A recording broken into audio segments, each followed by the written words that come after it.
Hey guys, welcome back to the channel. We're excited to share with you today Amtrak's new proposed route guides.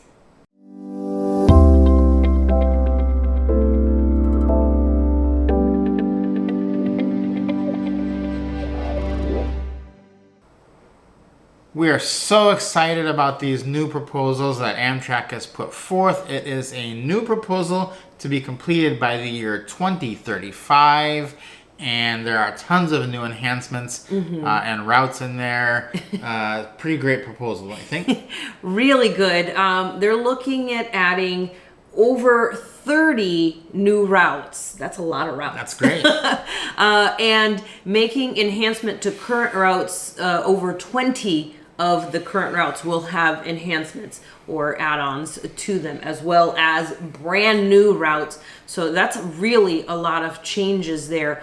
Also, they're looking at, there's going to be 20 million more riders on Amtrak once all of these changes are fully in place. So this is really, this is huge. This is a really drastic change, and it's been a long time coming. Yeah, it has been, because the route system hasn't changed in a long time. And this is going to be welcome. There's going to be better service to cities like Houston, Atlanta, Cincinnati, and new service to cities like Las Vegas, Nashville, Columbus, Phoenix. So we're going to put the map up here on the screen for you. And on their map, the light blue color, the little routes that are light blue, that is the new service. So that's kind of the ones that we're going to focus on today. There are some other routes where they're just enhancing the service, which means more trains per day. So that's great, but that's not really going to affect if you can go from one place to another. So we're looking at those light blue routes and taking a look at the map. What are the ones that jump out to you? What's one that you love? Okay, one that is huge for us because we frequent there is the one from Las Vegas to Los Angeles. Yes. I mean, that's huge. Yeah, that's a good one. That's probably the best one. That's also going to be huge changes for Las Vegas, too. They already see a lot of visitors from Los Angeles. To have the ease of people coming over on the train, not even to have to do that drive over, is going to be absolutely amazing. And just to be able to connect those two cities, that's a huge difference. Yeah, and we've done that drive several times, to get to Union Station in LA to catch the Coast Starlight, and it's just not a fun drive. And you have to rent a car, and you're renting a car for just a day because it's a 5-hour drive, and it's just a hassle. Rent a car, turn in a car, drive over there. Not a great drive. That's an amazing, and it's expensive to rent a car to go from Las Vegas. It is to LA. I just think it's going to make a world of difference to be able to connect those two cities. It's really a no-brainer.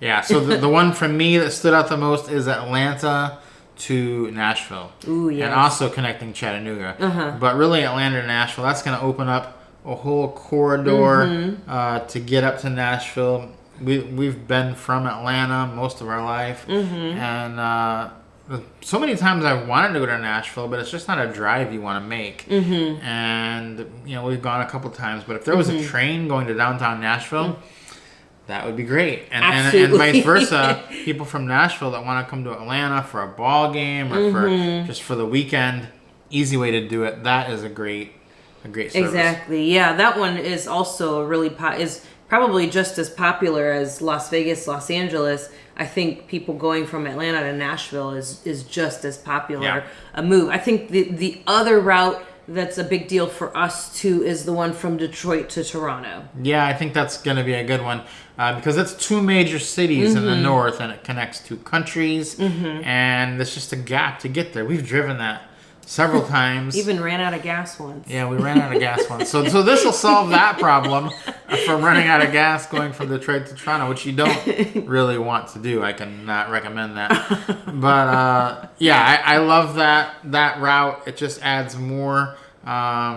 If you want to go see kind of these cities and experience them, it's just easier to go by train because once you get there, you don't really need your car. And you don't really want a car, honestly. Going back to like Las Vegas, you don't need a car in Las Vegas, and you don't need a car in Los Angeles. So to have to drive between the two is a hassle. Is a big hassle. Yeah. And Atlanta, you probably want a car, but you can get there and you can get around if you're staying there. But the tourist attractions, you can get to just with the public transportation. Yes. So yeah. So that's good. So there were a couple of misses in my opinion though on this map, and so here's a couple things that we don't love. And although I'm pretty positive on most of the changes that they made, this is where I think they took a couple missteps in this, and that is that the first one is Atlanta. While I love Atlanta to Nashville, if you look at the map, it's just a bunch of little light blue spokes coming out of Atlanta, and it's a hub, but you still can't really go very many places. Right. You can't go long distance. Really, you can't go long distance from Atlanta.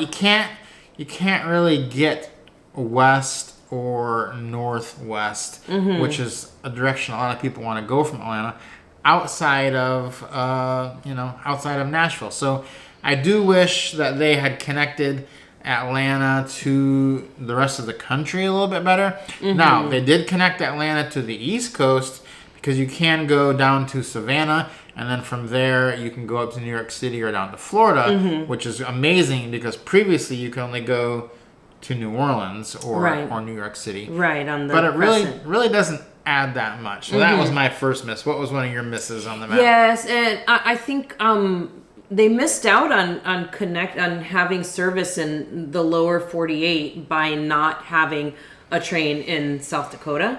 Yeah. There's no stops and nothing at all in South Dakota, where that's going to miss out on several national parks and lots of things to see really in South Dakota. If you haven't seen our video on that, you need to check that one out. But there's a lot of stuff and a lot that goes through there, and I think that really is a big miss to not connect the other services through there, because there's just a big, as you can see on the map, you see the big hole there. Big gaping hole in South Dakota. And it would have been cool just to say Amtrak serves all 48 lower states. Yes. Yeah, and that would have been something that would have been kind of a good thing to do. Definitely. And there's a ton of history there that people are going to miss out on if you can't go, because you've got the Badlands, you've got Mount Rushmore, you've got Wind Cave National Park, and most people have never been to these. Yep. So a train definitely would have helped. Would have been a great place to stop in for a vacation. Another big miss for me was not connecting Nashville to Louisville. It's right. It's right there. You can look on the map. It's like I know it's like you're so close. On the map, it's only an inch, so just move it up. And that would have connected also Chicago to Atlanta, which would have been a huge. It's right there, and that's the big thing for me that was missing was there's a real gap there through Kentucky. I mean, Kentucky. I can't tell you how many times in my life I've driven through Kentucky.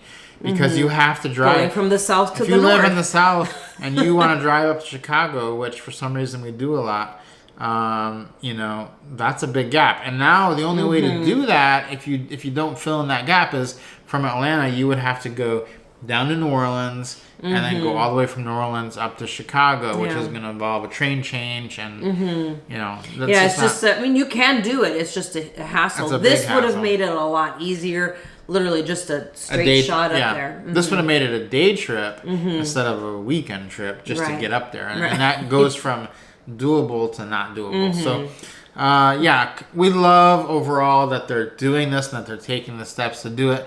That's just what we loved about it and what we didn't like about it. But overall, you're pretty happy with the map? I am. I think these changes are huge. And like we said at the beginning, a long time coming. I think Amtrak is really setting themselves up for really long-term success to a lot of things, a lot of things coming back, like the dining service and, extended days. So there's really a lot going on here, and I'm just really happy with the overall changes that they've made. Yeah. So if you're planning on doing an Amtrak trip, I want to let you know on our blog, groundedlifetravel.com, we have route guides for every single route on Amtrak. So if you're thinking about going on a route, that'll give you all the details of what to expect, where you're going to go, what to look out for.